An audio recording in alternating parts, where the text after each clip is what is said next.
વિસાવદર વિધાનસભાની અંદર બે બૂથ પર ફરી મતદાન શરૂ થઈ ચૂક્યું છે। આજે વહેલી સવારે માલીડા અને નવા વાઘાણીયાની અંદર ફરી એકવાર મતદાન શરૂ થયું છે। બે ગામમાં બોગસ મતદાન થયું હોવાનો રિપોર્ટ કરાયો હતો, જેના આધારે બંને ગામની અંદર ફરી એક વખત મતદાન કરવા માટે મતદાતાઓ પહોંચ્યા છે।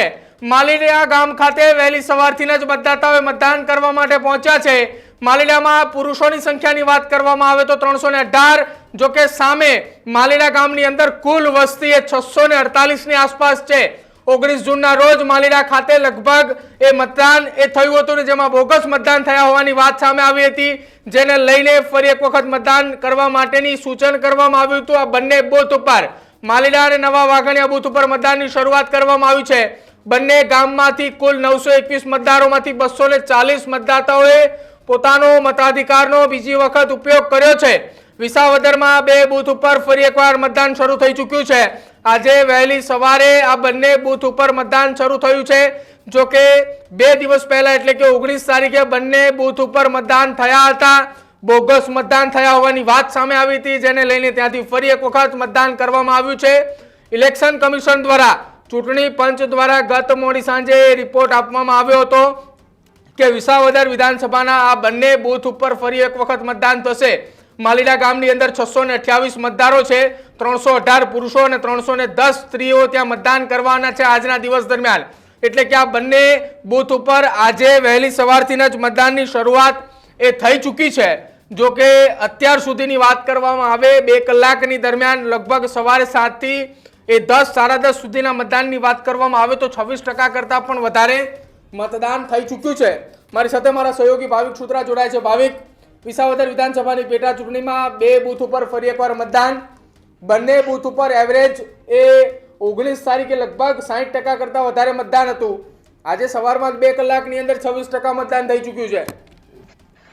પ્રદીપ, ચોક્કસથી વિસાવદરના બે બૂથ પર ફરી એકવાર મતદાન શરૂ થયું છે, કારણ કે બૂથ કેપ્ચરિંગની જે વાત સામે આવી હતી અને ગોપાલ ઇટાલિયા દ્વારા ફરિયાદ પણ કરવામાં આવી હતી। ગઈકાલે જે સ્ટ્રોંગ રૂમ કે જે ઈવીએમ મશીન જે રખાયા હતા તે રૂમની બહારથી ગોપાલ ઇટાલિયાનો વિડીયો પણ સામે આવ્યો હતો। અધિકારીઓ પર આરોપ લગાવ્યા હતા, ભારતીય જનતા પાર્ટીના અમુક નેતાઓ પર પણ આરોપ લગાવ્યા હતા। ત્યાંના જે ઉમેદવાર છે કિરીટ પટેલ, તેના પર પણ ખૂબ મોટા આરોપો લગાવ્યા હતા અને કહેવામાં આવ્યું હતું કે ચૂંટણી પંચને અમે લેખિત કહ્યું છે કે ભાઈ અમને આ બે બૂથ છે તેના સીસીટીવી આપે, કારણ કે ત્યાં બૂથ કેપ્ચરિંગ અને બોગસ મતદાન થયું છે એવું અમને જાણ મળી છે અને અમારે તપાસ કરવી છે એક ઉમેદવાર તરીકે અને એક પાર્ટી તરીકે અમારી ફરજ છે।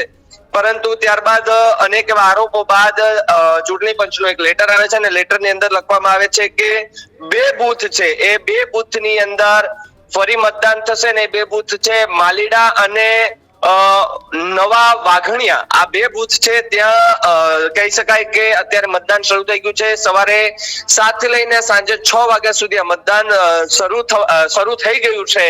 બંને ગામમાંથી 921 મતદારોમાંથી અત્યાર સુધીમાં 240 લોકોએ મતદાન કર્યું છે। સાથે સાથે નવા વાઘાણીયા છે તેમાં 112 પુરુષ અને 98 જેટલી સ્ત્રી મળી કુલ 210 મતદારો છે।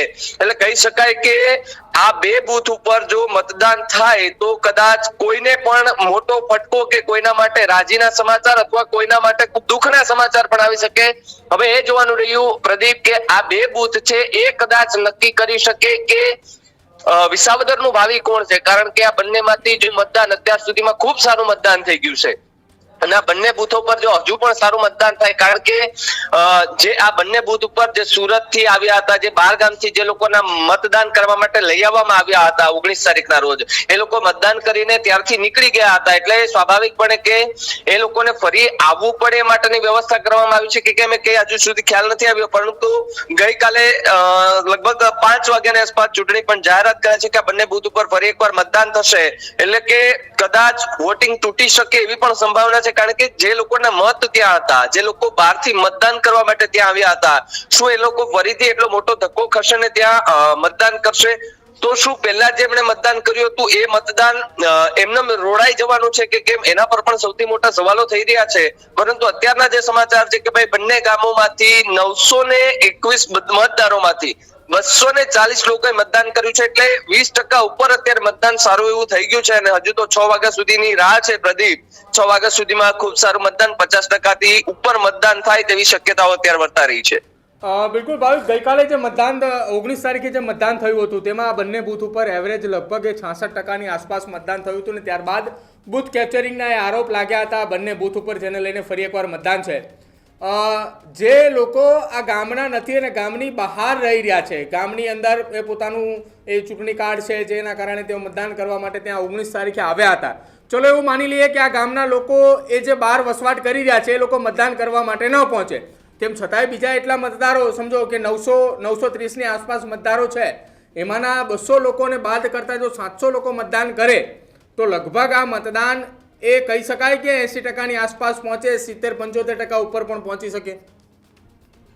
ચોક્કસથી પ્રદીપ, કારણ કે જો બહાર ગામના લોકો ત્યાં રોકાયા હોય ને કદાચ એમને કહેવામાં આવ્યું હોય કે ભાઈ તમારે રોકાવું પડશે, જો કે એવું તો ન જ બની શકે, કારણ કે એવી તો કોઈ ભવિષ્યવાણી કોઈ નથી કરી શકતું કે આગળ તેને ખબર પડી જાય કે ભાઈ મતદાન પૂરું થયું 19 તારીખે ત્યારે ખબર પડી જાય કે આ બંને મત બૂથ જે બૂથ છે એની અંદર બૂથ કેપ્ચરિંગની જે વાત સામે આવી હતી અને ત્યારબાદ ફરી એકવાર મતદાન કરવાનું છે, રીમતદાન કરવાનું છે. એટલે કદાચ અહીંયાથી અમુક એવા લોકો કે જે બહાર ગામ રહેતા હોય છે એ લોકો કદાચ અહીંયા મતદાન કરવા ન પણ આવી શકે, કારણ કે બીજી વખત ધક્કો ખાવો એટલો લાંબો.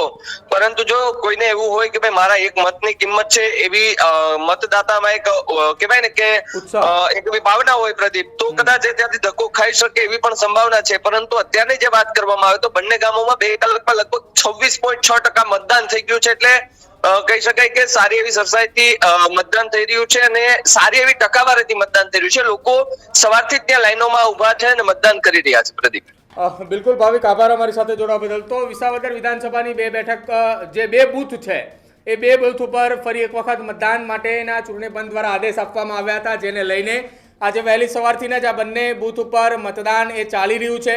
જોકે આ બંને બૂથ ઉપર વહેલી સવારથી જ મતદાનની ટકાવારીની વાત કરવામાં આવે તો સારી એવી ટકાવારી, એટલે કે લગભગ 26% જેટલા લોકોએ મતદાનનો ઉપયોગ કર્યો છે, લગભગ 250 લોકોએ પોતાના મતાધિકારનો ઉપયોગ કર્યો છે. 921 લોકોમાંથી 240 જેટલા લોકોએ પોતાનો મતાધિકારનો ઉપયોગ કર્યો છે વહેલી સવારે 2 જ કલાકની અંદર. એટલે એવી આશંકાઓ વ્યક્ત થઈ રહી છે કે આ બંને બૂથ ઉપર આજે જ્યારે ફરી એક વખત ચૂંટણી થઈ રહી છે, મતદાન થઈ રહ્યું છે, તો લગભગ 60થી 70%ની આસપાસ મતદાન થાય તો કદાચ નવાય નહીં. અને આ બંને બૂથ ઉપર મતદાન ફરી એકવાર ચાલુ થયું છે, ટકાવારી સારી એવી વધી રહી છે, જેના કારણે ભાજપ, કોંગ્રેસ અને આપના ઉમેદવારોની ચિંતા ક્યાંક વધતી હોય તેવું પણ દેખાઈ રહ્યું છે. કેમ કે આ મતદાન એ કોના તરફી થાય છે એના ઉપર સૌથી કોઈની નજર રહેવાની છે. કેમ કે આ બંને બૂથના ઈવીએમ ખુલતાની સાથે જ લીડની અંદર પ્લસ માઇનસ થવાની શક્યતાઓ પણ દેખાઈ રહી છે. તમારું શું માનવું છે આ બંને બૂથ ઉપર થઈ રહેલા ફેર ઇલેક્શનને લઈને તે અમારા કમેન્ટ સેક્શનમાં જરૂર જણાવજો. જોતા રહેજો ન્યૂઝરૂમ. નમસ્કાર.